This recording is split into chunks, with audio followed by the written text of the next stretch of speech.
But I have to, power to it. But all I'm saying, sir, is this. When you're in Mississippi, whenever you're dealing with an enemy, you have to be able to, there must be some dialogue. You have to be able to communicate. You can't, and the medium of communication usually is language. You must speak the language that the other person understands. If you're speaking to someone who can speak only French, you can't speak German to him, or Italian, or Swahili. You have to speak to him in the language he understands. When you're in Mississippi, speaking the language of morality, or the language of nonviolence, you're not communicating. You're talking a language that they don't understand.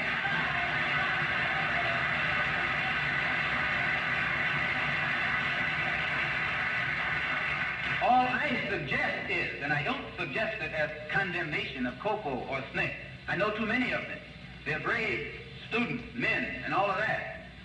All I'm saying is, since your approach, as you say, is tactical, a tactical approach is designed to get certain results. It's designed to keep you alive. It's designed to bring about victory. Why, we just can't say that victory has been brought about. We can't say that it is preserving life. I'm inclined to believe that you take the same people who are so dedicated and don't tie their hands.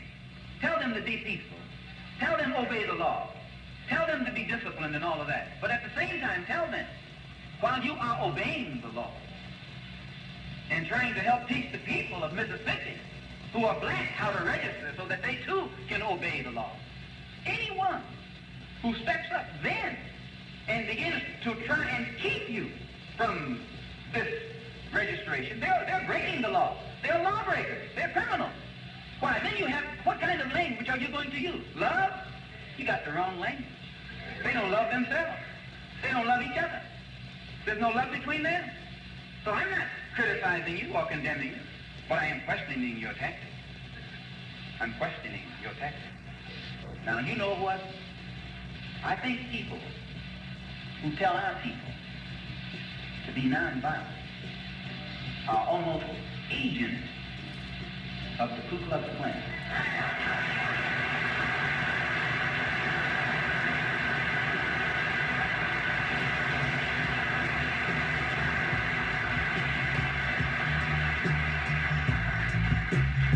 I don't think 1965 will be a very nonviolent year. Your year was 64. Sir? So we have some order, please. He's all right. We have some order. I don't blame him. He's excited. I would be excited. Now look here, bro. Hey, look. If you're going to be nonviolent in Mississippi, you should be nonviolent here.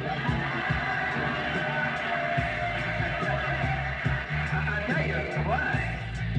It would be more tactical to be nonviolent with me than it would be to be nonviolent with the Klan.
This doesn't mean you're going to get a rifle and form battalions and go out looking for white folks.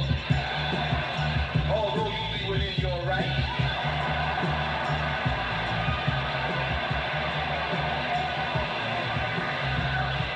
I mean, you'd be justified, but it would be illegal. And you don't do anything illegal. If the white man doesn't want the black man buying rifles and shotguns, then let the government do its job. That's all. And don't let the white man come to you and ask you what you think about what Malcolm said. Why, you old Uncle Tom?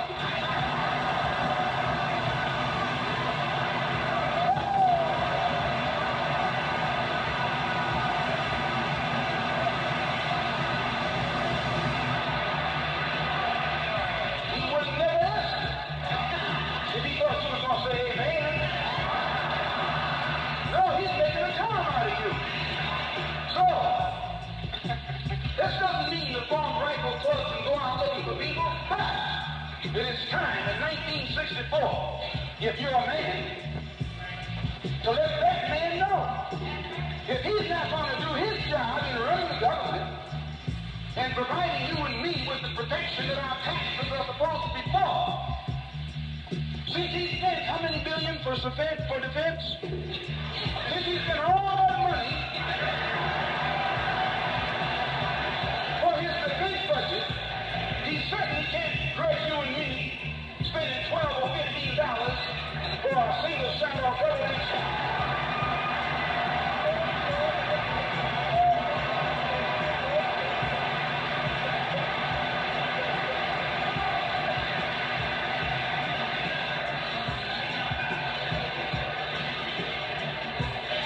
I hope you understand. Don't go out shooting people. But anytime, brothers and sisters, and especially the men in this audience, you and I in 1963, some of you all wearing Congressional Medals of Honor, got shoulders this wide, chest this big, muscles that big, sit around and read where there's a church and murder in cold blood, not some grown-ups, but 4 little girls, while they're praying to the same God the white man taught them to pray to. And you and I see the government go down there and can't find who did it. Well, this man they found Eichmann while he was hiding down in Argentina somewhere.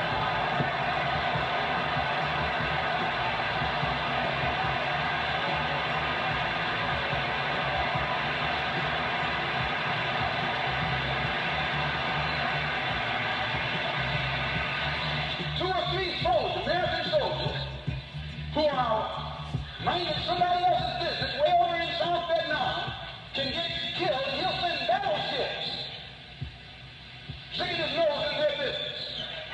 He wants to send troops down to Cuba and make them have what he calls some free elections. And this old cracker don't have free elections in this country.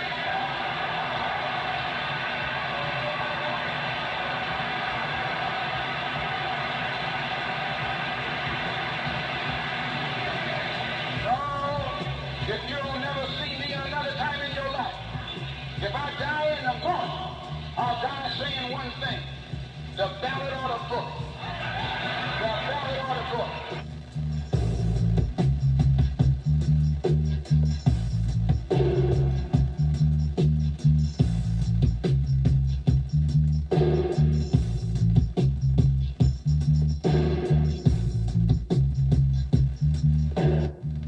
They don't come by ones, they don't come by twos,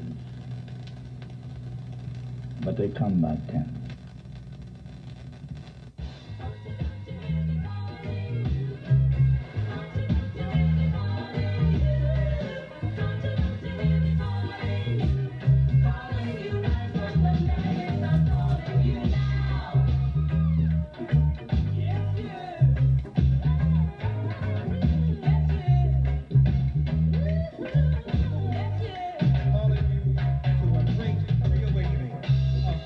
Father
don't come by ones, they don't come by twos, but they come by 10. More than ever, all the family must be together. Every brother, everywhere, feels that time is in the air. Common blood flows through common veins, and the common eyes all see the same. Now, more than ever, all the family must be together. They don't come by ones, outworked and outfought, any man or two men. They don't come by twos. He spoke out of turn at the commissary. They gave him a day to get out the county. He didn't take it. He said, "Come and get me." And they came and got him, and they came by 10. He stayed in the county. He lays there dead. They don't come by ones, they don't come by twos, but they come by 10. The Klan is marching like history moonwalking backward, like a nasty belch, a pungent taste from yesterday's garbage, a toilet overflowing with a vile-smelling history. The Klan is marching, a retro ride of night riders, government-sanctioned soldiers of reaction, closing in on tomorrow with rotting days gone by. They are waving flags and wiping blood from their lips. The Klan is marching. The masquerade is over. Civil rights is screaming from a burning cross, and the president is swimming in a lake of skulls and crossbones. The Klan is marching, and someone is arguing about rights of killers. It is their country. They have the blood-soaked Constitution to prove it. Some rogue God has ordained their slaughter, and amendments cannot save us. Only the truth that you cannot outrun history with bills and shallow proclamations. The Klan is marching, and Negro politicians are whistling past graveyards filled with liberal promises and sellout ghosts. They are trying to hide their fear in BMW trunks. The 1869 has tarred and feathered their titles. A Negro police thing is gallantly beating a 12-year-old. Motorcycle Cop 31 is billy clubbing the young brother while blood drips from his castration. Black soldiers and black rollers violently protect the Klan and the Constitution that enslaved and raped their grandmothers. The Klan is marching. America has become America again, still trapped in a D.W. Griffith film. In the night I watch my son sleep. He gathers in the air of hatred and expels it in long, peaceful breaths. I write these words, stroke his face, search for a Larry Neal poem, and silently pledge allegiance to his living. The Klan is marching. Du Bois' voice echoes across America, and justice is a Mohawk god, an African ancestor, armed and angry, dancing, reading bones by a fire's light, and preparing. We can no longer deny their presence. The drumming calls for us to respond. The uneasy coward's peace is over. Sleeping children demand action. I stroke my son's face again, dance my eyes across the words of a Baraka poem, switch off the light, and contemplate weapons.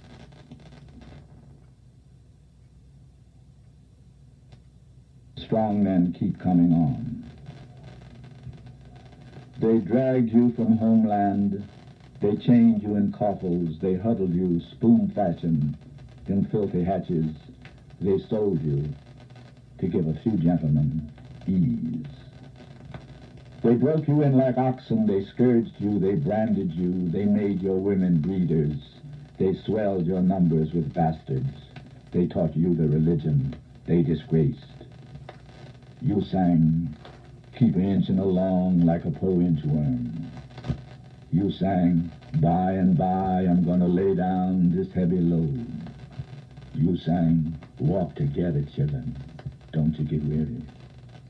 The strong men keep coming on. The strong men get stronger. They point with pride to the roads you built for them. They put hammers in your hands and said, drive so much before sundown. You sang, ain't no hammer in this land strikes like mine, baby, strikes like mine. They cooked you in their kitchens, they penned you in their factories. They gave you the jobs that they were too good for. They tried to guarantee happiness to themselves by shunting dirt and misery to you. You sang, me and my baby gonna shine, shine, me and my baby gonna shine. The strong men keep a-coming on. The strong men get stronger. They bought off some of your leaders. You stumbled, as blind men will. They coaxed you, unwontedly soft-voiced. You followed away, then laughed as usual. They heard the laugh and wondered, uncomfortable, unadmitting a deeper terror. The strong men keep a-coming on, getting stronger. What from the slums where they have hemmed you? What from the tiny huts they could not keep from you? What reaches them, making them ill at ease, fearful? Today they shout prohibitions at you, thou shalt not this, thou shalt not that, reserved for whites only. You laugh. One thing they cannot prohibit. The strong men coming on. The strong men getting stronger. Strong men stronger.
Hi. Hi. My name is Samad. I'm from Azerbaijan, and Oh, I have my. two comments. Mhm. One is that I think it's ironic, you know. I think black militancy is safe. It's also important for us minorities. Yes.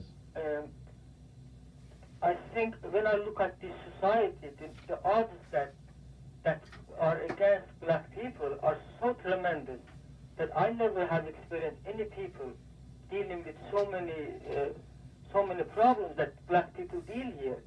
And maybe it sounds weird, but I think actually they are the only ones who are capable of not only freeing themselves, but also opening a path that, you know, us minorities,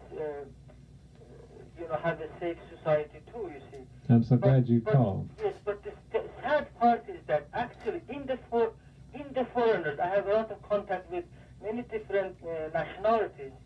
Racism against blacks are also very strong. I don't want to go into Yes. explaining why, where it stems from, but like this Korean things is we're talking earlier. It's just unbelievably frustrating. I see that I guess they project their problems on black people, and it is extremely hard situation. Like this friend was saying, yes, one of the things could be either education, that these people coming here to educate them or talk about racism. And there is no program in the communities to deal with this issue. Yes. So I think that these problems are extremely complex. this thing actually came out in LA. I'm not frustrated a bit. Actually, I was extremely happy. The only thing I have been very sad is that one is that there was no chain reaction to it in different cities, and the other thing that there are people like your radio talk show, or people who are responsible, they are not using this moment for doing a better organizing, and they are reacting too much. You see, so that this is my point is this, that it is ironic. It is sad that people who have been inflicted so hard, which I think black people. I being minority, I don't see so many odds against me or friends of mine. I mean, we consider here, we don't go through that much trouble that black people go. It's unbelievable. I just don't know how they stand. How they. I mean, they talk about black people being in prison or being in the crime, this and that. I think, God has blessed them that they still can put up with the system. It's just unbelievable that how much they go. And I've never seen any humans anywhere going through so much. It still have so much patience. It still creates so many beautiful art. It still stands with such a rich culture, you see. So, it's not white people. They shouldn't be, they can come help. But I believe in black militancy and their leadership. And if they don't come out, nothing will change in the society. Okay, thank you so much. Thank you.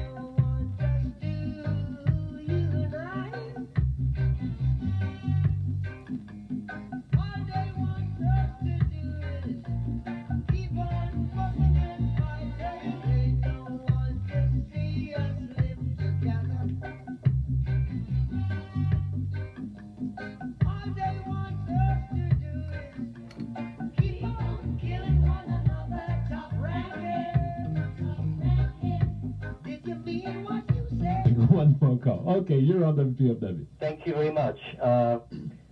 First, I am a supporter of your station.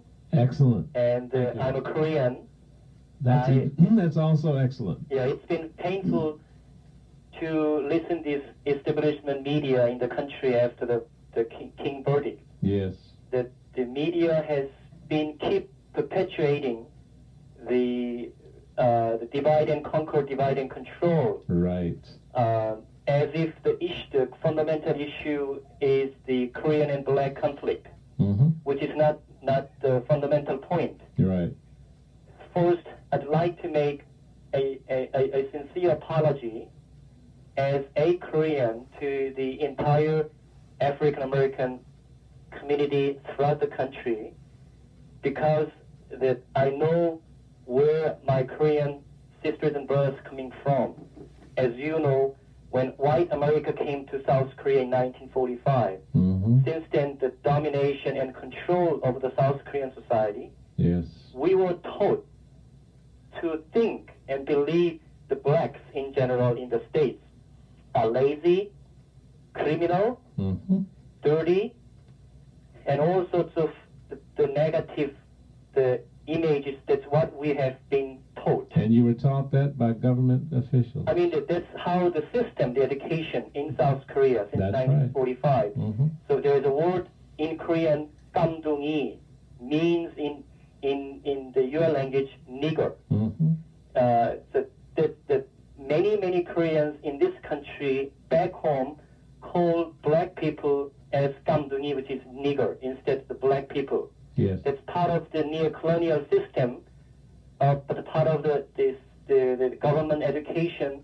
which the white racism has even come to our country. Yes. So even before we come to this country, we have the mindset, mentality to think the blacks are lazy, criminal, and dirty, etc., etc. Yeah. That's the many of the Korean business owners that have that kind of mentality, which has created a lot of problems within African American community by exploiting African American community. Yes. And while they live in a suburban white area, without putting any money back to the African American community. So I'm saying this again, that as a Korean, I want to make clear clarify that some of our Korean brothers and sisters feel wholeheartedly that in solidarity with people of African American and other people of color community in this country. Yes.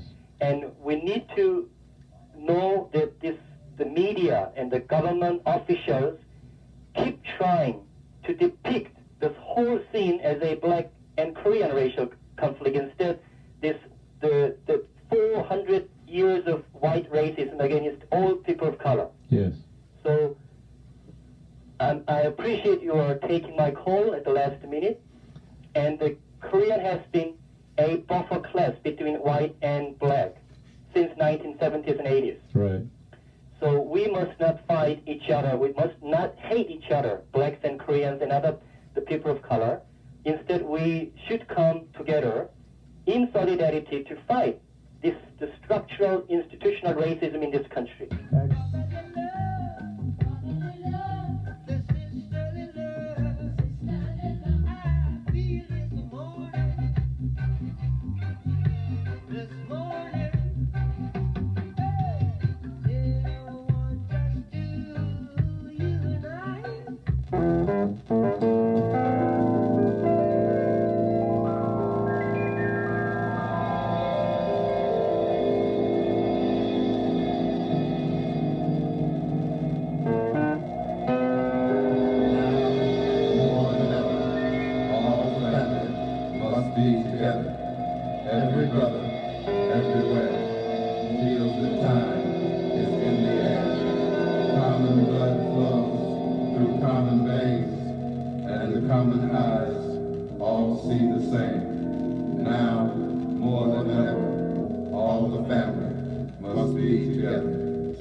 road with your brother.